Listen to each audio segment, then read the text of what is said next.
Bom dia, senhoras e senhores. Sejam bem-vindos à videoconferência da Horizon para a discussão dos resultados referentes ao quarto trimestre de 2021. Esta videoconferência está sendo gravada e o replay poderá ser acessado no site da companhia. A apresentação também está disponível para download. Informamos que todos os participantes estarão apenas assistindo à videoconferência durante a apresentação e, em seguida, iniciaremos a sessão de perguntas e respostas quando mais instruções serão fornecidas. Antes de prosseguir, aproveito para reforçar que as declarações prospectivas têm como base as crenças e suposições da administração da Horizon e as informações atualmente disponíveis para a companhia. Essas declarações podem envolver riscos e incertezas, tendo em vista que dizem respeito a eventos futuros e, portanto, dependem de circunstâncias que podem ou não ocorrer. Investidores, analistas e jornalistas devem levar em conta que eventos relacionados ao ambiente macroeconômico, ao segmento e outros fatores podem fazer com que os resultados sejam materialmente diferentes daqueles expressados nas respectivas declarações prospectivas. Estão presentes nessa videoconferência o Sr. Milton Pilão, diretor-presidente da Horizon, e o Sr. Leonardo Santos, diretor financeiro e de relações com investidores. Gostaria agora de passar a palavra ao Sr. Milton Pilão, que dará início à apresentação. Por favor, Pilão, pode prosseguir. Bom dia a todos. Primeiramente, gostaria de agradecer a presença dos senhores e senhoras nesse call de resultados do quarto trimestre de 2021 da Horizon, valorização de resíduos. Nossa agenda hoje ela terá três pontos. O primeiro falará dos destaques financeiros e operacionais, segundo, dos temas ESG e terceiro, da nossa estratégia e perspectiva de crescimento. O primeiro ponto, destaques financeiros e operacionais. Vou passar a palavra aqui para o Leonardo Santos, nosso CFO, que vai tocar para vocês. Depois eu volto para falar sobre ESG e crescimento. Bom dia a todos, agradeço a presença de todos aqui. Enfim, falando aqui dos destaques financeiros e operacionais, para quem estiver acompanhando pela apresentação, no slide 5, na página 5 da nossa apresentação, o primeiro quadrante fala da receita bruta da companhia, como é que ela se comportou no quarto trimestre de 21, onde a gente teve um crescimento significativo, bastante significativo em relação ao trimestre imediatamente anterior. A gente vai ver um pouquinho na frente, mas vale destacar aqui a questão da venda de energia e principalmente da venda dos créditos de carbono do ano de 2021, ocorrido ali em dezembro do ano passado. E logo à direita a gente tem o comportamento da receita do ano de 2021 comparado ao ano de 2020, onde a gente teve um crescimento de 11,1%. Logo no quadrante à direita, a gente reporta o EBITDA ajustado do quarto trimestre de 21, comparado ao terceiro trimestre do ano passado, um crescimento praticamente o dobro do performado ali no terceiro trimestre de 21, gerado principalmente pelo segmento de energia, biogás e crédito de carbono, ali o nosso crescimento nas atividades de valorização de resíduos, e isso refletindo, a gente vai ver lá na frente, fortemente no resultado do ano, onde a gente reporta, fechando o ano com EBITDA 15,7% maior em 2021 versus o ano de 2020. Em relação ao resultado líquido, tivemos um quarto trimestre bastante forte em relação ao terceiro trimestre de 21, em relação também ao ano de 2020. Quando compara o ano, tivemos aí uma pequena redução no resultado líquido ajustado em relação ao ano de 2020. Principalmente, a gente vai ver em detalhes no P&L da companhia por conta da rubrica de imposto de renda e contribuição social, por conta das transações ali de energia e de crédito de carbono feita no nível das SPS. A gente teve ali um crescimento da ordem de 11 milhões de reais em impostos e imposto de renda e contribuição social, quando a gente compara aí 2021 com 2020, que praticamente é o que justifica, é mais do que justifica essa redução do lucro líquido ajustado de 2020 para 2021. Em relação à alavancagem, a gente terminou o ano aí próximo de uma vez dívida EBITDA, 0,99, uma redução em relação ao ano anterior. Vale destacar os recursos do IPO e também as debêntures emitidas em dezembro pela Horizon Meio Ambiente, subsidiária integral da Horizon Valorização de Resíduos. Na página seguinte, na página 6, a gente traz os números operacionais da companhia, como é que a gente consolidou o ano, como é que a gente se comportou no quarto trimestre de 21.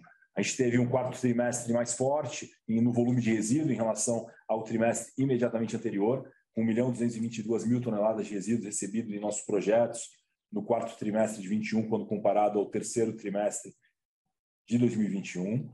No ano, a gente ficou praticamente em linha, né? A gente veio reportando, a gente começou o ano passado, o ano de 2021, caindo o volume em relação a 2020, então a gente veio recuperando, a gente veio apontando isso em nossas reuniões de resultado ao longo do ano, que a gente iria buscar entregar no mínimo o mesmo volume do ano anterior, a gente praticamente chegou ali, 0,7% de diferença em relação ao ano de 2020, e aí os destaques do ano ficam muito fortes na questão da geração de crédito de carbono, com crescimento no ano de 10,1% em relação ao ano anterior, no trimestre de 24% em relação ao trimestre anterior. A gente tem aí, ao longo do ano, um ramp-up grande nos créditos de carbono, principalmente nos ativos do Nordeste, e a geração média de biogás, acompanhando, claro, a geração no ano de crédito de carbono. A gente tem um crescimento de biogás de 11,8%, de 28,9 mil normal metro cúbico por hora de biogás gerado em nossos ecoparques em 2020, contra 32,3 mil normal metro cúbico por hora gerados em 2021, e aí com boas perspectivas de aumento já desenhadas para 2022. No slide 7, a gente traz de forma mais qualitativa os pontos que a gente já passou aqui nos slides anteriores, né? Em números, o crescimento de biogás de 11,8%, de energia de 33% verificado no ano de 2021 contra 2020. A gente destaca também os melhores preços verificados na venda de energia nos projetos do Nordeste, em Jaboatão dos Guararapes e em João Pessoa. A gente traz também o impacto da venda da totalidade dos créditos de carbono em dezembro de 21, um impacto de cerca de 49 milhões na receita líquida do quarto trimestre de 21. Acho que é importante destacar aqui a melhora da margem EBITDA da companhia de 2020 para 2021, de 39,1% para 40,7%, e a redução da alavancagem financeira e a melhora no perfil do seu endividamento, com a emissão de debêntures aí de 500 milhões, parte em debênture de infra, parte em debênture convencional, aumentando o prazo médio da nossa dívida e diminuindo o custo de capital.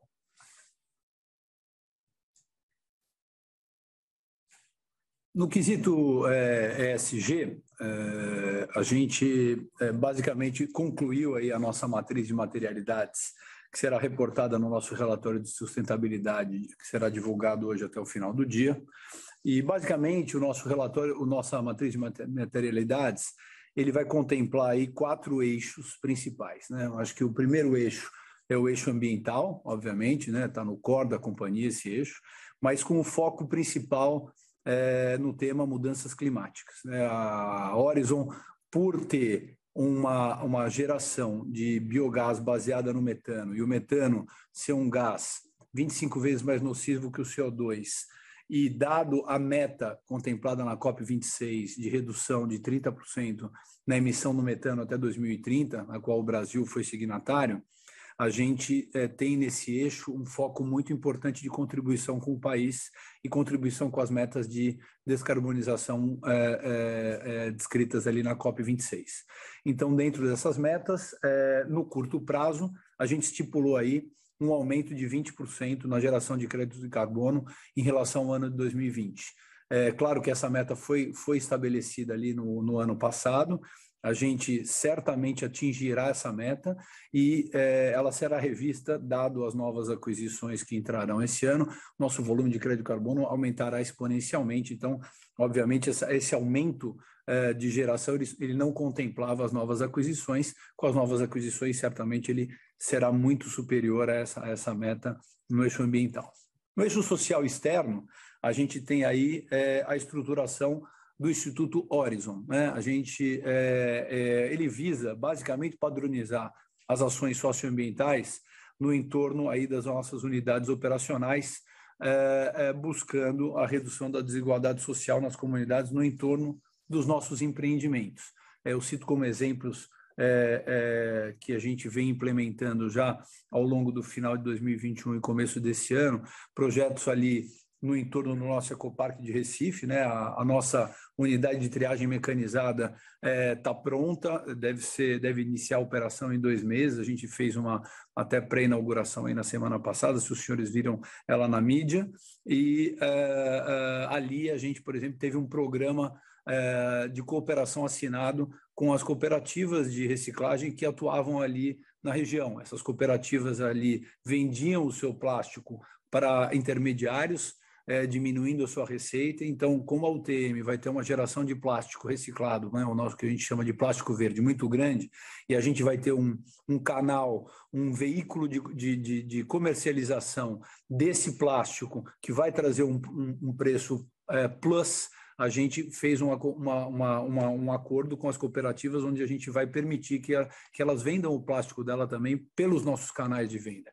Então, esse tipo de cooperação com aquela comunidade, aquelas pessoas que já viviam da reciclagem de alguma maneira e permitem que essas pessoas venham para um mercado mais organizado e mais regulado, trazendo mais receita para elas.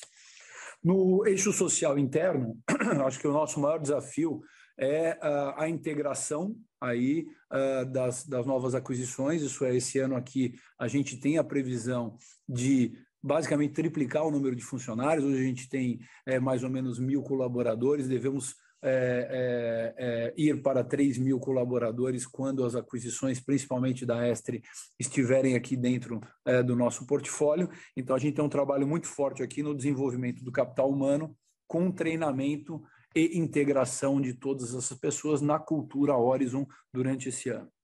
No quesito governança, a gente basicamente tem um plano de fortalecer aí as nossas boas práticas, ampliando os órgãos de administração, da administração com novos ambientes e corpo técnico adequado para diferentes atividades. O que eu estou querendo dizer com isso é que a gente vai ampliar os comitês que nós já temos aqui dentro da companhia, trazer aí um comitê de investimento, um comitê de suprimentos, comitê financeiro e comitê de sustentabilidade, dentre outros. Então, acho que essas são as principais ações aqui que resumem. É óbvio que todos, se puderem, o nosso relatório de sustentabilidade será divulgado hoje até o final do dia. Ele é muito mais amplo, muito mais técnico, muito mais detalhado. Se tiverem tempo, convido-os a ler esse relatório de sustentabilidade. Passando agora para o quesito para o quesito do crescimento, vamos dividir aqui entre o que a gente chama de crescimento orgânico e crescimento inorgânico, né? Então, no crescimento orgânico da companhia, o Léo já passou um pouquinho sobre isso, né? E é um pouco olhando pelo espelhinho. O que aconteceu em 2021 era o que a gente previa pré-IPO. A gente ampliou aí as nossas atividades na geração de energia elétrica a partir do biogás, então fomos eficientes e conseguimos aí ampliar em 50% e 30%, respectivamente, as nossas operações de geração de energia em Jaboatão dos Guararapes e João Pessoa. Aumentamos a nossa geração de créditos de carbono em todos os aterros conforme esperado. Avançamos aí na construção da primeira planta e a maior planta da América Latina de triagem mecanizada, que é essa que eu citei agora há pouco, que iniciará sua operação em 2 meses, que já está pré-inaugurada ali. Tem fotos aí, acho que o Léo já divulgou para alguns dos nossos investidores as fotos atualizadas dessa planta, e conseguimos fazer a construção dessa planta dentro do orçamento previsto pré-IPO, dentro do cronograma previsto pré-IPO. Então, estamos totalmente em linha com as previsões de geração e de retorno dessa planta de triagem.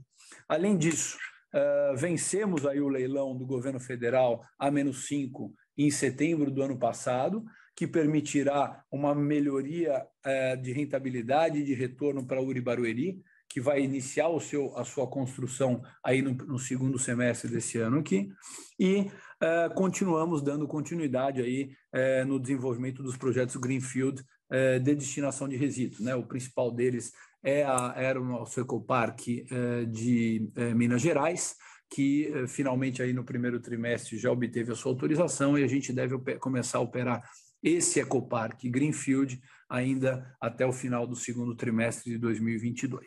Então, no tema crescimento orgânico, a gente basicamente, como eu disse em algumas conferências anteriores, cumprimos aí com as expectativas e com as promessas que fizemos no período pré-IPO. No quesito crescimento inorgânico, todos sabem, o ano de 2021 foi um ano onde a gente gastou muito tempo e recursos da companhia perseguindo aquisições, não só perseguindo-as, mas assinando MOUs de aquisição e perseguindo diligências destas aquisições com auditorias contábeis, ambientais, financeiras, e essas aquisições todas vão dar frutos agora em 2022. Então, a gente basicamente tem a primeira delas, que a gente fala sempre, que é a Estre, né? Todos sabem aí, tem uma cronologia do que aconteceu em relação a esse processo de aquisição das UPIs aterros da Estre, né?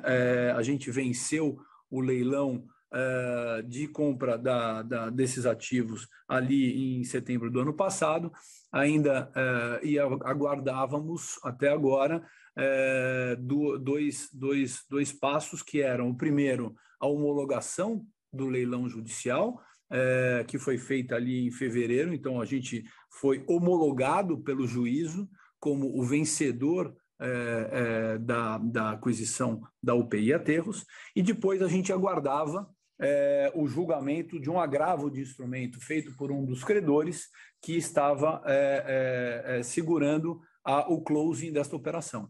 Esse agravo foi julgado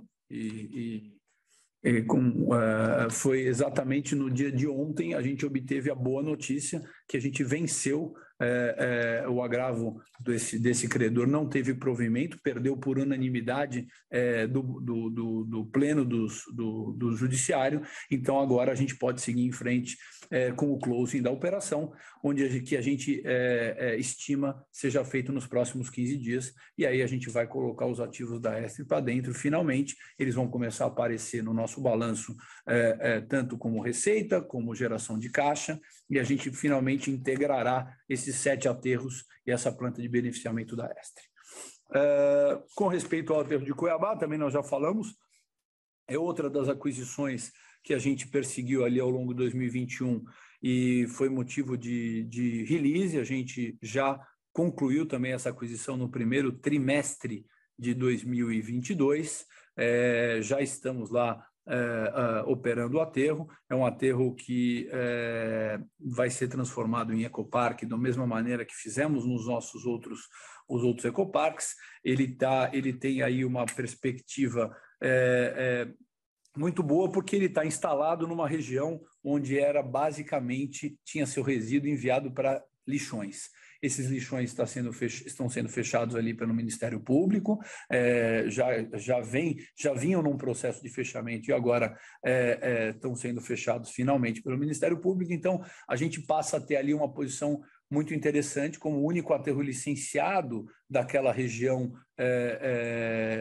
vamos dizer, região metropolitana de Cuiabá, né, do sul ali do estado, e com um ativo que gerará aí um EBITDA na maturidade da ordem de 40 a 45 milhões, uma aquisição que com certeza trará um retorno muito interessante para a Orizon.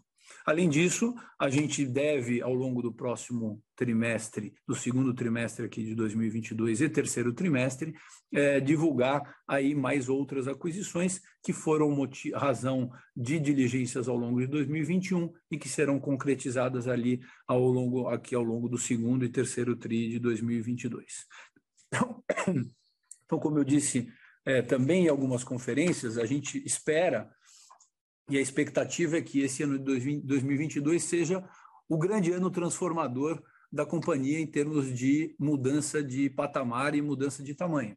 Obviamente, se vocês veem aqui a Estre com um volume da ordem de 4 milhões de toneladas, se vocês veem a própria Cuiabá aí com um volume da ordem de 700 mil toneladas, você pode enxergar que, e mais algumas outras aquisições que a gente vai integrar, nós vamos mais do que duplicar o tamanho da companhia em termos de volume de resíduos sob administração. Por isso, esse ano aqui, eu acho que o ano passado foi um ano onde a gente semeou esse crescimento e vamos colher todos os frutos agora ao longo de 2022, sempre não deixando de lado o crescimento orgânico dos nossos ativos.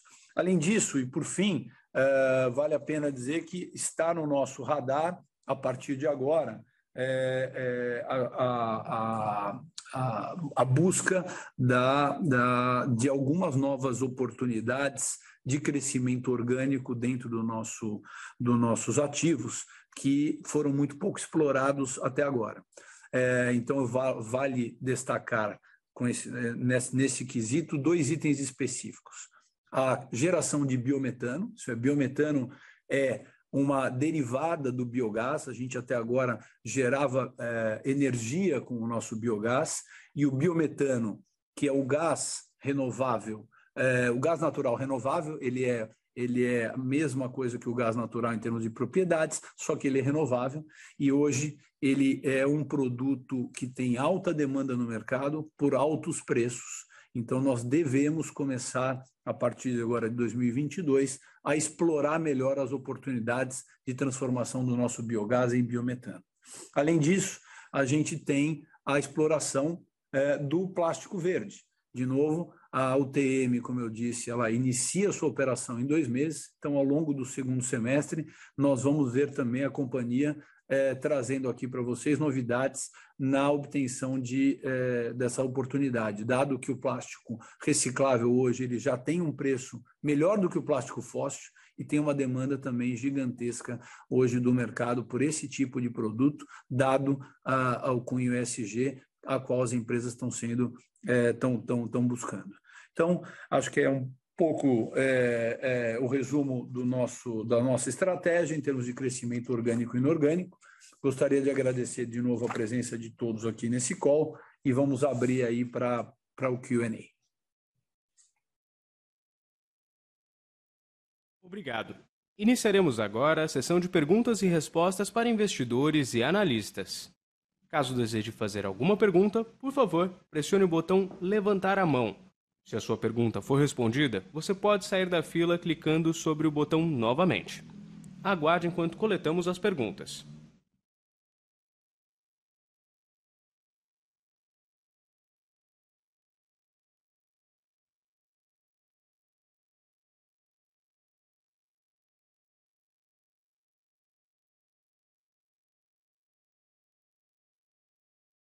Nossa primeira pergunta vem do Sr. Roberto Dunque.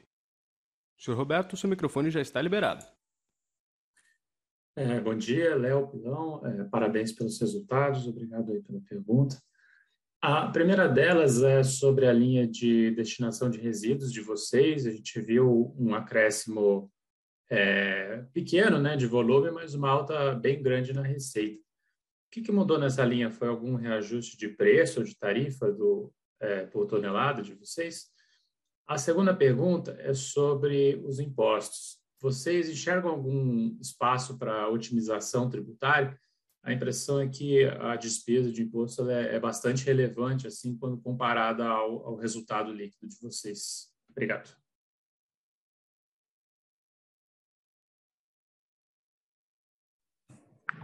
Oi, Roberto, tudo bem? Pilão aqui. Deixa eu falar a primeira parte, o Léo responde a segunda questão. Na primeira questão, basicamente, esse impacto na receita se deve a um reajustamento de preços e de mix de receita. Basicamente, a gente tem em nossos contratos de destinação de resíduo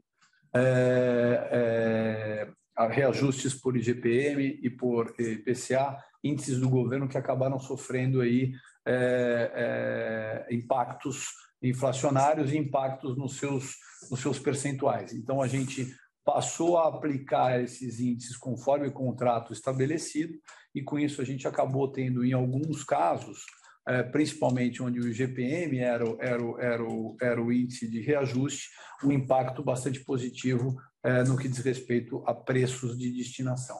Além disso, no mix, eu acho que a gente vem aí, de novo, em relação do primeiro ao segundo semestre, recuperando os clientes privados, que foram o maior impacto da nossa diminuição de volume no primeiro semestre de 2021, por causa da pandemia. A gente já vinha falando isso lá atrás, que a pandemia, lá em 2021, quando ela estava em alta escala, ela impactou alguns clientes privados, principalmente porque naqueles clientes onde a gente tinha contratos onde a gente necessitava de uma escavação ou de uma entrada dentro da operação deles para retirada do resíduo, eles não permitiam essa entrada por causa da pandemia, então a gente foi impactado aí com resíduos privados no primeiro semestre e que foram voltando ao longo do segundo semestre. E os nossos resíduos privados normalmente têm preços melhores do que os resíduos públicos. Logo, quando você aumenta aí o volume de resíduo privado, você aumenta também o preço médio. Então, esse é o impacto do mix que eu quis dizer aqui. Tudo bem, Dunk? Aqui é Léo falando. Em relação à questão tributária, acho que você tem um ponto relevante aqui. A gente já tem planejado algumas ações nesse sentido. Uma delas a gente deve estar aí apresentando, enfim, a mercado no curto prazo a incorporação de uma empresa bastante lucrativa do grupo, que não faz sentido a gente deixar. A gente teve ali um ambiente agora com pré-pagamento da dívida, ela estava em garantia para uma dívida que a gente pré-pagou no final do ano, uma SP nossa, a gente vai estar incorporando já agora no segundo trimestre, e acho que com as aquisições que a gente tem feito também, a gente deve estar incorporando outras empresas de forma a otimizar o prejuízo fiscal, o IR diferido, e melhorar ali ou tornar mais eficiente o arranjo tributário aqui do grupo. A gente está olhando isso de forma bastante diligente e bastante próxima aqui do dia a dia. Isso está na nossa agenda do dia a dia. A gente tem boas novidades aqui para o segundo trimestre nesse tema. A gente já vai ver já a incorporação de empresa agora a partir de abril. A gente já está com as autorizações todas societárias, estamos só esperando algumas autorizações de clientes e com as aquisições já tem um planejamento de conforme as aquisições vão entrando, algumas dessas empresas adquiridas vão ser incorporadas na Horizon Meio Ambiente, por exemplo, tornando-se filiais da Horizon Meio Ambiente de forma a maximizar ou tornar mais eficiente a estrutura tributária. Obrigado.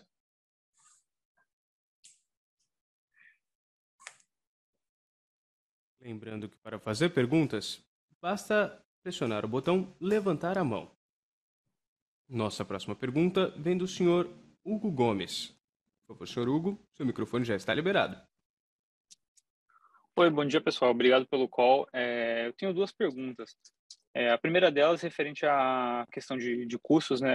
A linha de custos que teve maior aumento foi a linha de outros. Queria saber se vocês podem abrir um pouco mais de detalhes o que gerou esse aumento nessa linha outros.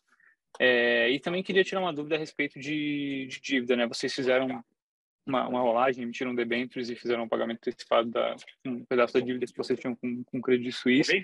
Eu queria saber como que está o pipeline de rolagem de dívida de vocês. Vocês ainda têm um custo de dívida relativamente alto, né, dado o tamanho da companhia. Eu queria saber como está o planejamento para fazer essa melhora na estrutura de capital. Obrigado. Eu também. Bom, Hugo, aqui é Léo falando. Acho que a questão da linha outros vale destacar a questão dos insumos e a questão dos combustíveis, né? A gente teve o combustível foi um componente importante da mudança de patamar de custos no ano passado. Então acho que são dois pontos ali que trouxeram um peso relevante para essa linha. Tá? Então acho que a gente pode depois entrar em maiores detalhes, mas são dois pontos, tanto os insumos do manejo de resíduos, insumos pétreos e principalmente a questão dos combustíveis. A segunda questão do endividamento, a gente falhou um pouco para mim aqui a sua pergunta, mas se eu entendi um pouco, se você puder me repetir aqui, me ajudaria, mas se eu puder... Claro. Vai lá, Hugo. Eu posso repetir. Assim, vocês fizeram vocês emitiram um debênture, né, e vocês fizeram um pagamento antecipado da dívida que vocês tinham com o CIES, mas ainda olhando a estrutura da dívida de vocês ainda têm uma dívida um pouco cara, considerando o tamanho da empresa, né? Eu queria saber como que está o planejamento para fazer mais um pouco de rolagem dessa dívida, até pensando no cenário macro, né, que é um cenário estressado que dificulta esse movimento, mas queria saber qual que é o planejamento, como está a cabeça de vocês para fazer essa melhora na estrutura de capital da empresa. A dívida feita no final do ano, ela tem algumas condições, ela tem algumas travas de pré-pagamento, né? Olhando as estruturas de debêntures ali com cuidado, elas têm ali algumas condições de, né? São duas séries, a debênture de infra, ela não pode ser pré-paga antes de um duration de 4 anos, e a outra série tem ali uma condição de pré-pagamento não antes de 3 anos. Então, a gente não deve esperar nenhuma movimentação nessas duas séries, que são as debêntures mais relevantes. Olhando o mercado hoje, e como você falou, o custo, a gente tem visto um custo bastante estressado, não acho que a gente está falando de um papel ali IPCA mais 6,75 para uma empresa que está estreando, inaugurando o setor no mercado de capitais de dívida, olhando alguns comparáveis, a gente não, um prazo de 14 anos, é algo que a gente julgou adequado, vamos dizer assim, para aquele momento e para o nível de estresse que está o mercado, e comparado ao patamar de dívida que a gente tinha antes. É verdade que a gente vai estar sempre buscando essa redução ao longo do tempo, novas operações, a gente espera que a gente consiga captar taxas melhores. Claro que a gente depende também do ambiente que a gente está inserido, a gente está num ambiente que não está tão fácil, a gente sabe disso, mas é o que a gente vai estar perseguindo. Mas acho que a gente tem ali que considerar as condições da emissão que a gente fez agora em dezembro, que não nos permite nenhum tipo de mudança nessa dívida específica no curto espaço de tempo. Perfeito, obrigado. Parabéns pelo resultado, pessoal. Obrigado. Novamente, para fazer perguntas, basta pressionar o botão levantar a mão. Aguarde enquanto coletamos mais perguntas.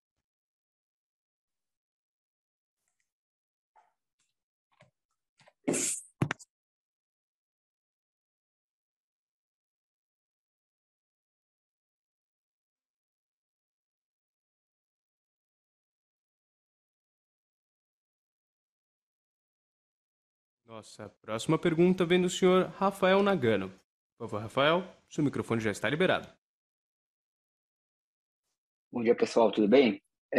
A minha pergunta seria em relação à futura geração ali de biometano, né, que vocês acabaram mencionando no final do call. Eu gostaria de saber se vocês têm alguma ideia de quanto seria essa taxa de conversão do biogás gerado para o biometano, se é aquele 60% que a gente costuma ver na composição do próprio biogás, ou se é algo diferente disso na prática, e se você já tem também alguma cotação já de preço hoje no mercado desse biometano. Obrigado. Rafael, só para entender a tua pergunta em relação o que você quer dizer com taxa de conversão do biogás que a gente produz hoje, quanto a gente faria biometano e quanto faria energia? Essa é a sua pergunta, só para eu entender direito. Exato. Pelo que eu entendi, vocês, em vez de vender o biogás, vocês vão transformá-lo em biometano, né, e vender o biometano, certo? Então, aí eu gostaria de saber como que seria essa taxa de conversão. Não, é que assim, basicamente, o biometano ele trouxe uma adicionalidade na nossa receita de transformação do biogás. Até agora, até 2021, a companhia só transformava o biogás dela em energia. Então, na verdade, a gente tinha dois modelos de negócio. Ou a gente vendia o biogás, né, ou vendemos, como é que é nos ecoparques do Rio de Janeiro, a gente vende o biogás em contratos take or pay para terceiros que transformam ele em energia. Tá? Nos contratos lá do Nordeste, a gente participa lá na venda da energia com um royalty, o que a gente recebe sobre a venda de energia. Então, a gente participe já da transformação do biogás em energia. Quando eu falo do biometano, é que agora nós vamos ter, como eu disse aqui, pelo menos mais 5 a 6 milhões de toneladas de resíduo para dentro da companhia, integradas na companhia, agora já em 2022. Então, a gente, obviamente, como a gente diligenciou todos esses novos ecoparques que estão entrando, e a maioria deles não tem geração de biogás avançada, como estão, vamos dizer assim, rentabilizada, como estão os nossos ecoparques, a gente começou a tomar a decisão do que fazer com esse biogás. E aí, quando eu quero dizer o biometano, é que Em muitos deles, a nossa decisão é a de transformar o biogás em biometano e não mais em energia renovável. E tem uma razão para isso. O retorno do biometano hoje se mostra ainda maior do que o retorno da energia. O retorno da energia renovável já é um retorno bom, dado o preço que a gente consegue vender a nossa energia por ela ser renovada, tem incentivos aí de TUSD, e obviamente, então, por essa razão, ela é uma energia rara, é uma energia I100, é uma energia que ela tem alta demanda por ser uma energia renovável de alto fator de capacidade, mas mesmo assim, o que ocorreu no mercado de gás natural nos últimos 12 meses levou o preço do biometano a um patamar onde a gente vai conseguir ser ainda mais rentável fazendo biometano do que fazendo energia renovável. E com contratos aí de 5 a 10 anos e uma demanda gigantesca das indústrias com clientes AAA hoje querendo comprar esse nosso gás com contratos de longo prazo a preços plus. Então, quando eu falo do biometano, é que ele vai trazer, então, uma nova perspectiva aqui de rentabilidade do nosso biogás para os novos ecoparques. Naqueles ecoparques onde a gente já está instalado com plantas de energia, a gente não tem ainda a perspectiva de trocar. A gente até já avaliou isso, mas a gente já está investido nesses ecoparques que geram energia, então nós vamos continuar como estamos. O que eu estou dizendo aqui é para os novos ecoparques, a gente deve ter mais geração de biometano do que geração de transformação do biogás em biometano, do que transformação em energia renovável, pelas razões que eu acabei de falar.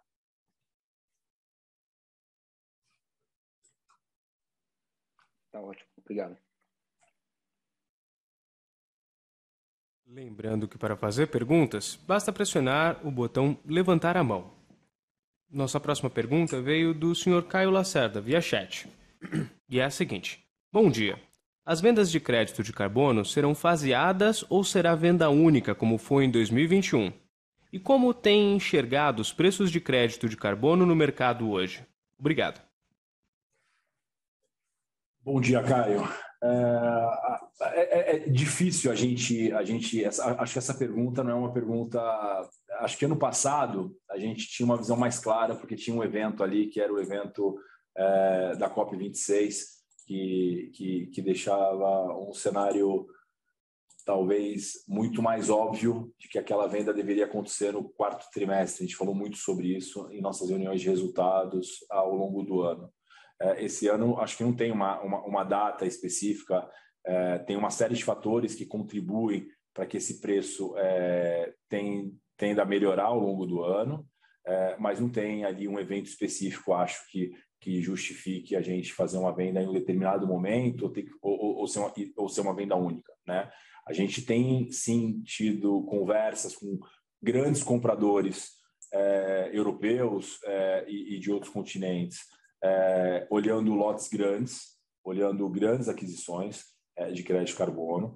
Então, não deveria surpreender o mercado se a gente fizesse uma venda única, como a gente fez ano passado, mas também acho que a gente sim tem conversado também de lotes menores, como você chamou, ou faseados, como você colocou, né? Então, a gente não tem essa resposta, não tem aqui uma diretriz interna de a gente fazer de uma forma ou outra. A gente, de fato, vai maximizar e buscar a melhor oportunidade, a forma de capturar o melhor preço. Em relação e chegando nesse ponto, a gente tem ouvido muito falar sobre como é que o preço tem se comportado agora na Europa, dado o que tem acontecido por lá. A gente tem tido boas surpresas de preços melhores do que aquele que a gente divulgou em dezembro, né? Então, a gente tem, sim, conversado e discutido propostas, e aí tem propostas dos mais diversos níveis em termos de em estágios diferentes, propostas não vinculantes, propostas que estão amadurecendo, mas em preços melhores que aqueles que a gente praticou, que a gente entende que foi uma boa transação que a gente teve ali em dezembro de 2021. E a gente tem falado com diversos, não um único comprador, mas diversos compradores que têm sinalizado preços maiores já que aquele que a gente teve em dezembro de 21. O que mostra que a gente está na direção correta. Aquele mesmo comprador do final do ano passado, ele tinha nos proposto levar mais carbono de outros anos. A gente, na época, definiu, optou por caminhar só com o volume de 2021, e a gente tem tido boas surpresas no que tange ao preço do crédito carbono com os players estrangeiros.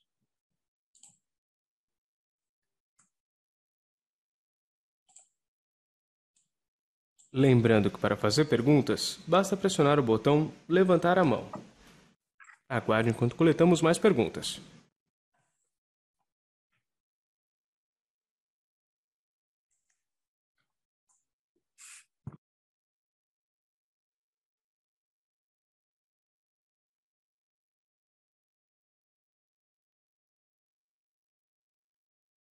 A sessão de perguntas e respostas está encerrada. Gostaria agora de passar a palavra ao Sr. Milton Pilon, para que faça as considerações finais da companhia.